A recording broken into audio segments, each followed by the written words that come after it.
Vamos iniciar então o culto desta manhã. Possamos pedir a Deus que nos abençoe e nós possamos também ouvir a voz do Senhor. Possamos adorá-lo nesta manhã.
Os 4 seres respondiam, amém. E os líderes caíram de joelhos e o adoraram. Vamos nesse momento ter uma oração de adoração. Eu vou pedir a você que faça essa oração.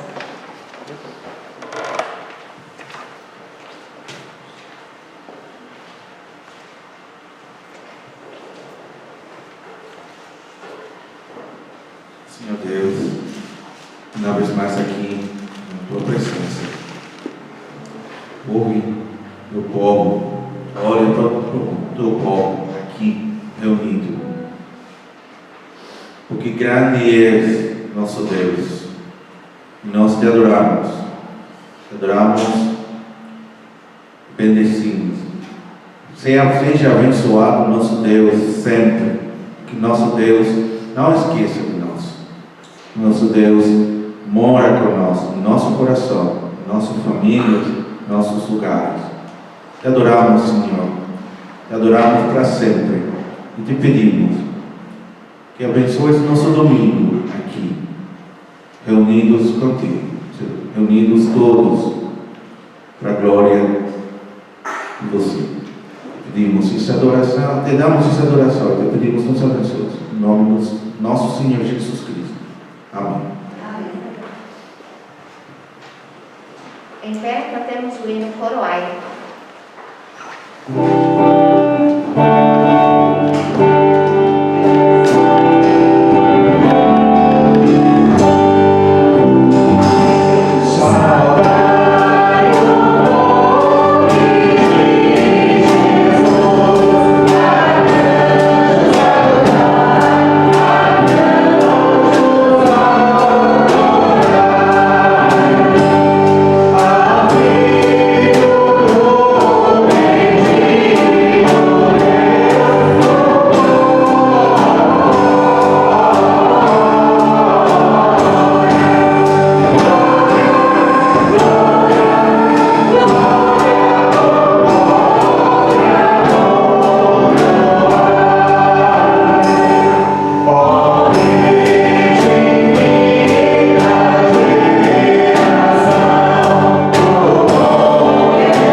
som de trombetas e cornetas, cantem com alegria diante do Senhor, o Rei.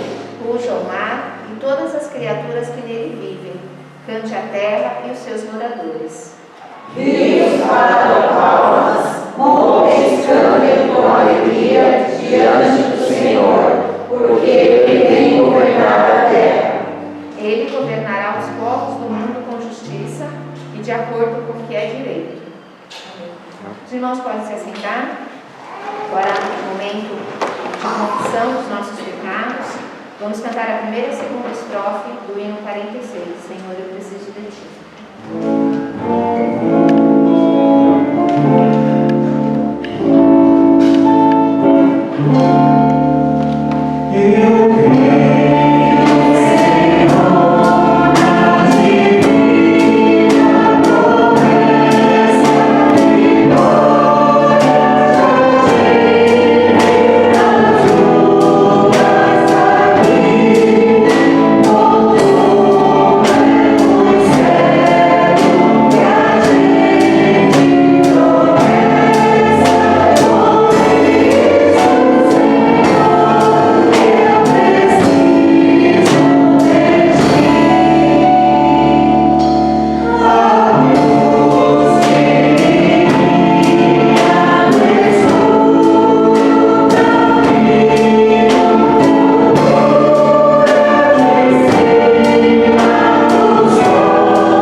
Confessar a Deus os nossos pecados, pedir o perdão, confiando no seu grande amor.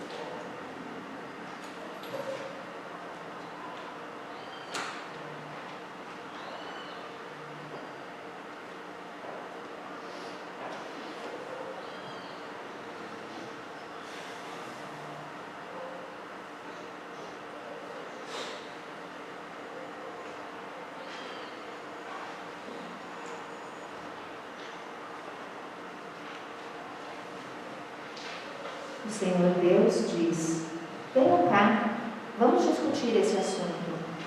Os seus pecados os deixaram manchados de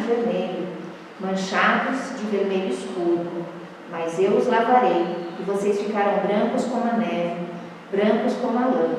Se forem humildes e me obedecerem, vocês comerão das coisas boas que a terra produz. Sabemos que Deus nos perdoa e que Ele não leva mais em consideração os nossos pecados a partir do momento que nós confessamos. E por isso nós podemos louvá-lo, engrandecer o seu nome. Vamos ficar em pé então, para a gente louvar. Em família, estamos aqui. Por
louvar junto?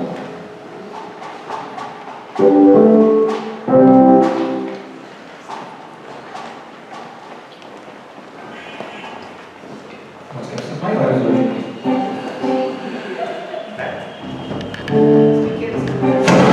E os gestos, hein? Tem que ter o gesto.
Pai, recebe nosso louvor, recebe a nossa adoração. Em nome de Jesus. Amém.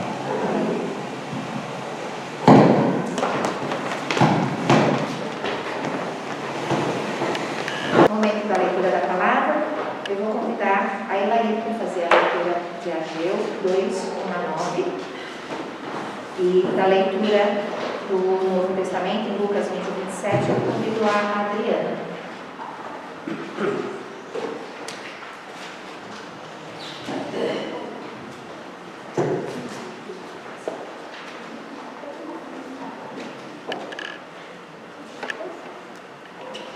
Bom dia. Passamos a leitura. Neste segundo ano do reinado de Dario, rei da Pérsia, no dia 21 do 7º mês, o Senhor falou de novo com o profeta Ageu.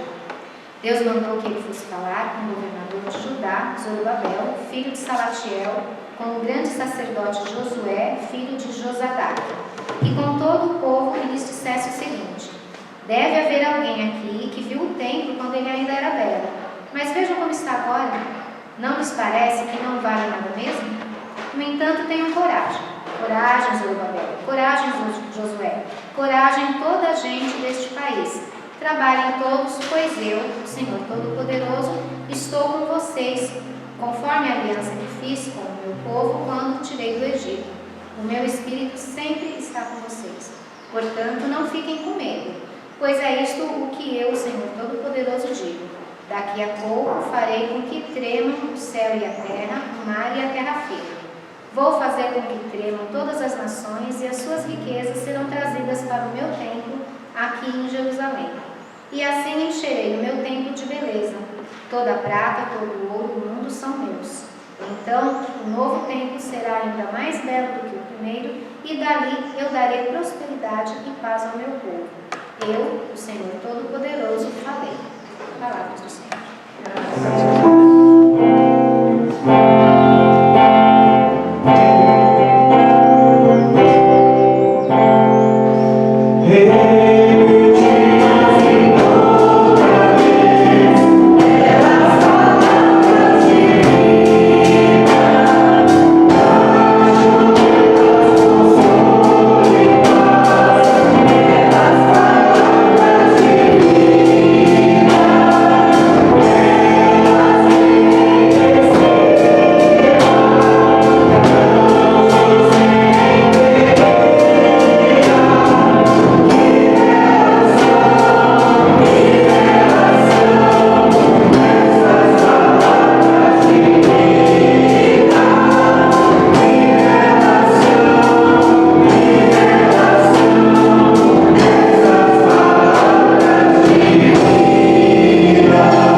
Então o segundo casou com a viúva e depois o terceiro.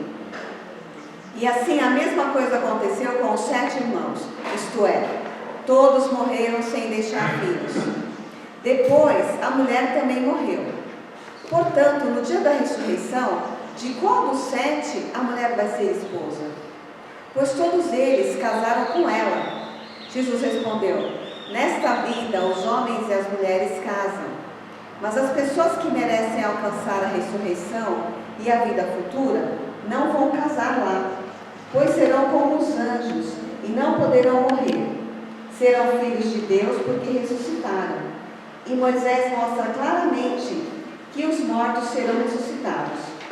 Quando fala do espinheiro que estava em fogo, ele escreve que o Senhor é o Deus de Abraão, o Deus de Isaque e o Deus de Jacó. Isso mostra que Deus é Deus dos vivos e não dos mortos, pois para Ele todos estão vivos. Palavra do Senhor.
Temos diante de nós duas leituras do Antigo Testamento, no livro do profeta Ageu e no Novo Testamento Lucas, passagem onde Jesus entra em confronto com um grupo de pessoas que se denominavam fazer parte de um grupo chamado Saduceus. No livro do profeta Ageu, nós temos a promessa de que o novo templo que seria construído E não seria um templo físico, mas sim um templo espiritual.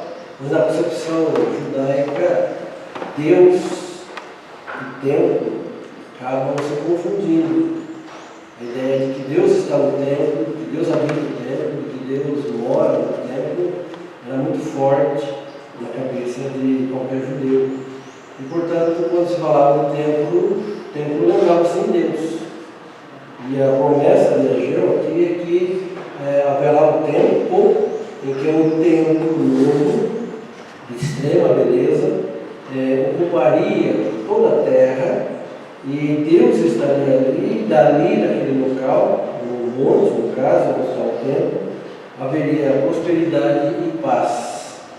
É a promessa de dias melhores, a promessa de momento novo, a promessa de algo novo realmente para a vida do povo, que, no contexto de Ageu, viviam um momento de reconstruir o templo, primeiro construído por Salomão, que foi destruído por Nabucodonosor, e que agora, com a volta do exílio da Babilônia, por um pedido do rei da Pérsia, estavam reconstruindo cidade e templo.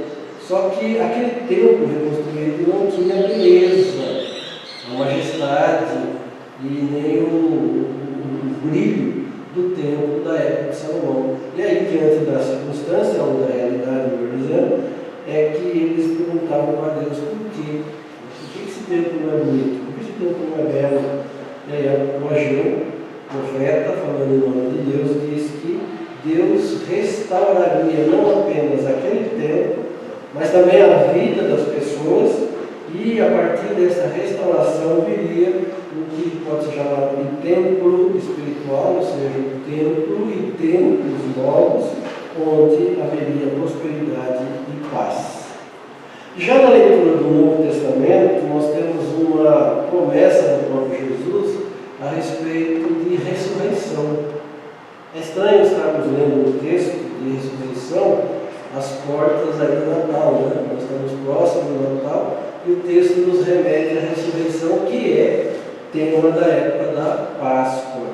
Mas o autor do Evangelho, Lucas, ele está narrando a vida de Jesus uma sequência lógica, em que ele caminha da Galileia para a Judéia, de Cafarnaum para Jerusalém. Portanto, aqui já chegou em Jerusalém. O texto de hoje nos remete a Jesus já em Jerusalém. E em Jerusalém ele entra em atrito com alguns grupos religiosos, mas fazia parte do judaísmo. O judaísmo era dividido em grupos, no mínimo 4 grupos. Nós conhecemos os fariseus. E toda vez que falamos de fariseus, a gente sempre tem um pé atrás, como já venho falado a respeito aqui. Mas eu garanto para os irmãos que nem todos os fariseus eram ruins, né? Nem todos. Havia fariseus sérios, havia fariseus corretos, havia fariseus bons. E bons fariseus também, né? O apóstolo Paulo é um caso clássico de um fariseu, não vou chamar de bom fariseu, mas é um fariseu diferente e que evoluiu a ponto de definir as suas ideias, os seus ideais, a sua teologia, e que hoje nós, cristianismo, abraçamos, né, a teologia paulina. Em oposição aos fariseus, existia um grupo chamado saduceus. Por aquela pontinha de, vou chamar de raiva, não sei se esse é o termo correto, né? Mas pela pontinha de raiva que a gente tem dos fariseus, a gente já começa a gostar dos saduceus. Mas os saduceus também não eram, digamos assim, força cheia. Tal qual os fariseus, ele tinha coisas boas e coisas ruins. Os saduceus eram um grupo de pessoas mais de elite, formado por sumos sacerdotes, por grandes proprietários de terra, por pessoas de uma vida longa, né, vamos chamar assim, de anciãos, portanto, né, de uma uma vasta experiência de vida. E os fariseus não, os fariseus, qualquer jovem, qualquer criança podia fazer parte. Dos saduceus já não, você tinha que, uma condição básica era ser ancião. E elite, aristocráticos realmente. E eles tinham alguns pensamentos que chocavam com os dos fariseus, e que chocavam com os zelotes, e que se chocavam com o grupo de pessoas que viviam no deserto. Os 4 grupos principais que havia na época de Jesus. Os saduceus, eles acreditavam e seguiam piamente a Torá escrita.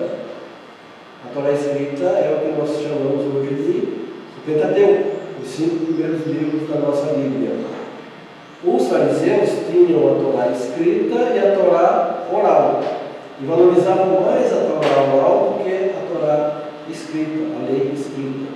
Os saduceus não aceitavam a Torá oral. Para eles, a Torá oral era um absurdo, um acréscimo, algo que nasceu do coração de homens. Tinha as suas razões, não todas, mas tinha também as suas razões nesse sentido. E entre outras coisas, eles não acreditavam em anjos, não acreditavam na ressurreição, 2 doutrinas básicas dos saduceus. E, portanto, Jesus, ao confrontar-se com alguns saduceus, inicia com ele uma discussão, né, a respeito da ressurreição. E os saduceus, para experimentar Jesus, contam uma história baseada na Torá escrita, portanto, lei de Moisés. Eles falam a respeito, se um homem morrer e deixar a esposa sem filhos, o irmão mais novo, né, o irmão solteiro, deve casar-se com a viúva para que tenham filhos. E o primeiro, no caso, será filho do falecido. Era a famosa lei do levirato. Eles citam, portanto, a lei mosaica, a lei escrita. E contam uma história, que havia 7 irmãos. O primeiro casou-se, morreu. O segundo, para concluir essa lei do levirato, casa-se com a viúva, mas também morre. Terceiro, quarto, quinto, sexto e 7. Os 7 morreram. E aí a pergunta clássica para testar Jesus é: na ressurreição, se houver ressurreição, de quem que essa mulher vai ser esposa? Afinal, ela casou-se com os 7. E aí então Jesus contra-argumenta com eles, dizendo que a questão do casamento é algo que acontece nesta vida. Nesta vida, os homens e as mulheres casam. Mas aqueles que vão ressuscitar, aqueles que vão ter a vida futura, eles não vão casar. Eu não sei se é alguma notícia para nós, né? Ou não, mas o fato é que na ressurreição não existe esse relacionamento que nós chamamos de casamento. Não existe esta vida familiar que nós falamos. Parece-nos algo esquisito, né? Algo estranho, algo fora da concepção divina de família, de casamento, de lar. Mas o fato é que Jesus diz aos saduceus que na ressurreição, ou na vida após a morte, portanto, os ressuscitados serão iguais aos anjos. Exatamente porque passam de um tipo de vida, que nós chamamos de vida terrena, com as condições humanas, e as condições humanas trazem as suas necessidades, mas na ressurreição essas necessidades não existirão, porque porque, apesar de termos corpos visíveis, esses corpos não têm necessidades fisiológicas da vida humana.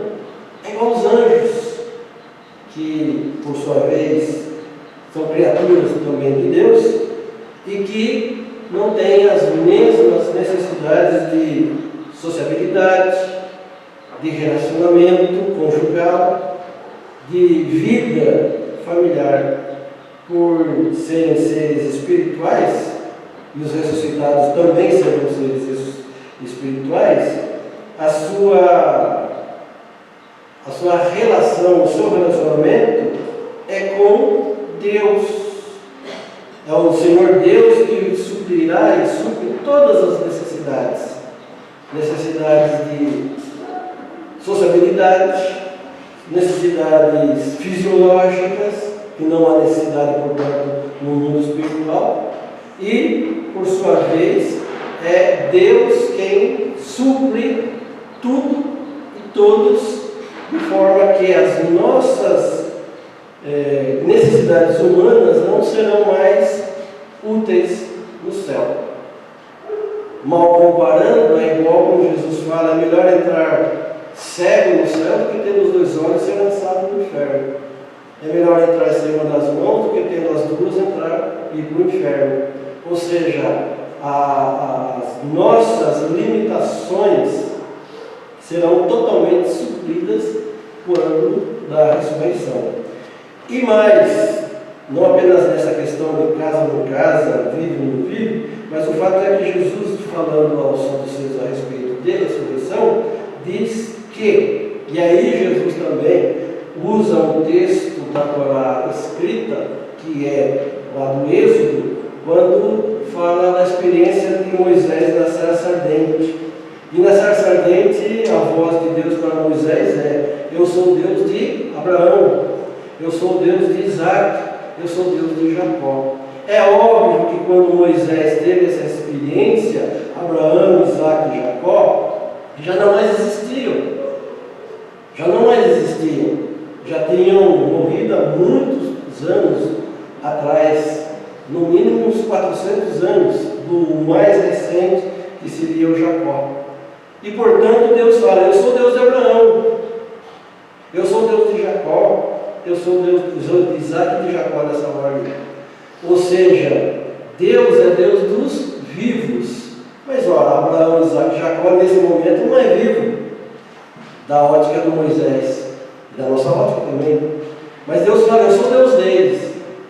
Porque para Deus, eles estão vivos. E vida, nesse sentido, não é a vida normal, cotidiana, mas é a vida ressurreta. Porque para Deus, Abraão, Isaac e Jacó já ressuscitaram. Para Deus, Abraão, Isaac e Jacó já não fazem parte do mundo dos mortos, e sim dos vivos. É um Deus, por isso que Jesus fala, é o Deus de vivos. De vivos. Porque para Deus, eles todos, os 3 aqui, estão vivos. Portanto, a negação da ressurreição por parte dos saduceus é combatida por Jesus, dizendo que Deus é Deus de quem ressuscita. E a ressurreição traz a vida. E o próprio Jesus vai ser a primícia dos que ressuscitam. E por isso que Jesus então fala com esse grupo de saduceus a respeito disso. Se o anúncio de Ageu para o mundo vindouro é de um lugar onde Deus está presente, com a sua glória, trazendo vida e paz a seu povo, a promessa de Jesus, além da presença de Deus, além da paz, além da vida segura, tem também a questão da vida em sua abundância, ou seja, vida de pessoas ressurretas, vida de pessoas que passaram por esse mundo, não dependem mais das paixões mundanas, da vida mundana, e passam a viver numa esfera de vida com Deus. Por isso que a afirmação: eu sou Deus de Abraão, de Isaac e de vivos que foram ressuscitados. A grande mensagem, portanto, desse domingo é que a nossa esperança está em Deus, que nos garante vida plena e ressurreição no seu Filho, porque Ele mesmo, Jesus, é a primícia dos que ressuscitam. Isso deve nos encher de esperança para que possamos viver as agruras do dia a dia, as batalhas das quais nós enfrentamos, as enfermidades, as decepções, as alegrias, os conflitos, tudo aquilo que faz parte da vida, na esperança de que em Deus não apenas ressuscitaremos, mas teremos vida em abundância, da qual nada nesse mundo se compara, nem sequer o casamento. Que Deus nos abençoe, que Deus nos ajude. Amém.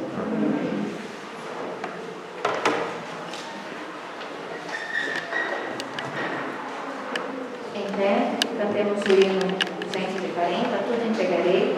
Enquanto cantamos, aqueles irmãos que trouxeram os seus dízimos, suas ofertas, podem trazer aqui ao vaso.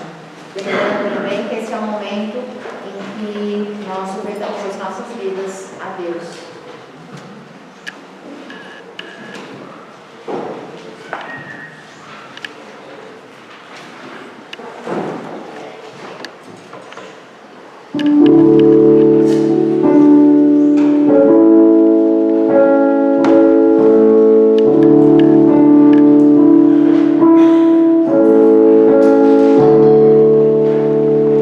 Tu a ti, Jesus.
estamos reunidos em torno da mesa do Senhor, e é Ele mesmo quem nos convida a dela participarmos. E todas as vezes que nós nos reunimos em torno da mesa, nós estamos anunciando a morte e a ressurreição de Jesus.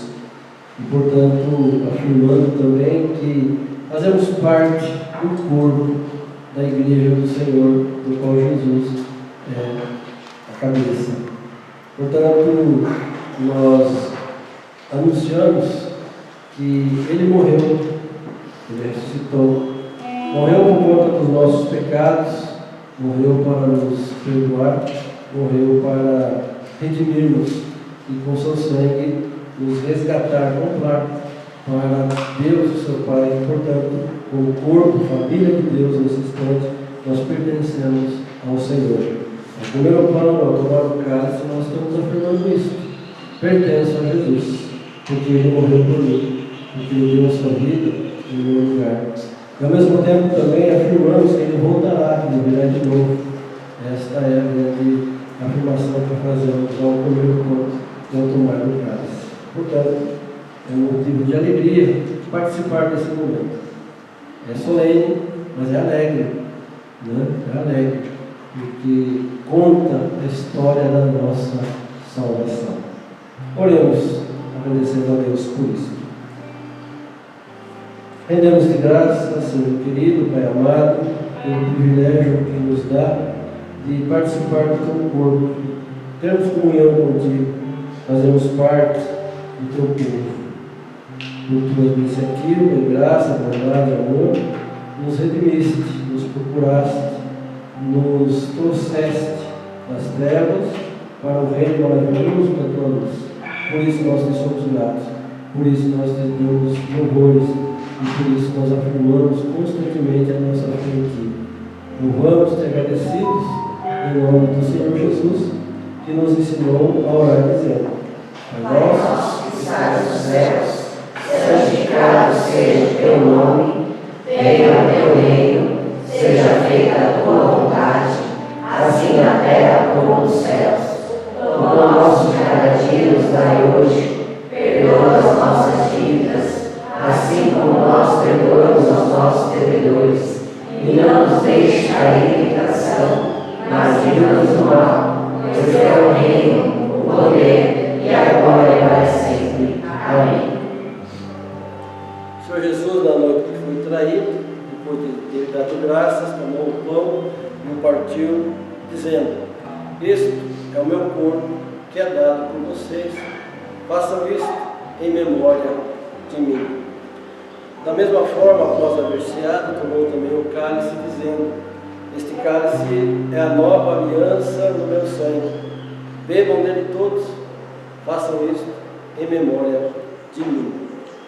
E o apóstolo Paulo acrescenta que todas as vezes que comem deste pão e tomam deste cálice, anunciam a morte do Senhor até que Ele venha. Portanto, até que Ele venha, vamos participar. Convido a todos os irmãos em comunhão com o Senhor que participem e também conduzam seus filhos menores batizados a participar.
anunciando, portanto, não só a morte e a ressurreição, mas também que ele voltará de novo, comamos e bebamos.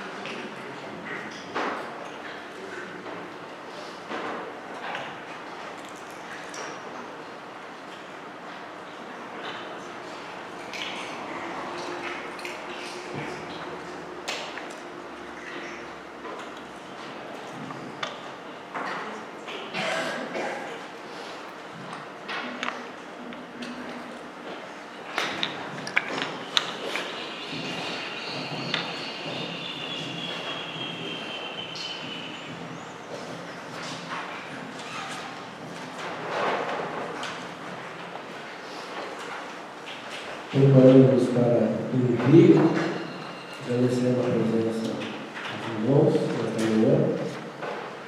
Lembrando que no próximo domingo, as atividades serão à tarde, escola e o culto à noite. Com alegria recebemos a visita da Dona Lúcia, seu esposo João, eles são avós, Anel. Vocês são pais da moça ou são pais, né? Os pais dela? Sânia? Vânia e Tânia? Luciano, nem Vânia nem Tânia. Luciano. Nossa gratidão pela presença de vocês aqui conosco. Deus abençoe e conceda mais oportunidade de estar conosco. No futuro, o monte do templo do Senhor será o mais alto de todos e ficará acima de todos os montes. Os povos de todas as nações irão correndo para lá. Cantemos.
ensino do Espírito Santo esteja com vocês, irmãos, e com vocês permaneça desde agora e para todos sempre.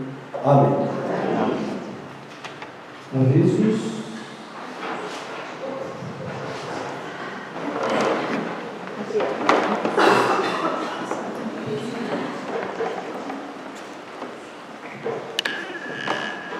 Como dia igreja, eu quero avisar, quero lembrar que no próximo domingo é o domingo da cantina e serão R$10 por 2 panquecas e uma porção de arroz. Então, quem não confirmou, confirme para mim, por favor, a presença, porque a pessoa que vai preparar tem que comprar os ingredientes, né?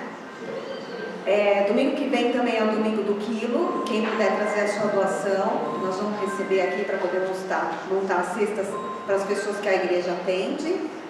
E no segundo domingo de dezembro, dia 11, nós estamos planejando fazer uma cantina de Natal. Então, quem estiver aqui, quiser participar também, já passa o nome para mim. Vou participar em novembro, em dezembro, para a gente já se planejar. Tá bom? Obrigada. Ensaio da peça e coro na quarta, 8h30. É isso. Bom domingo a todos. Boa semana. Deus esteja conosco. Amém.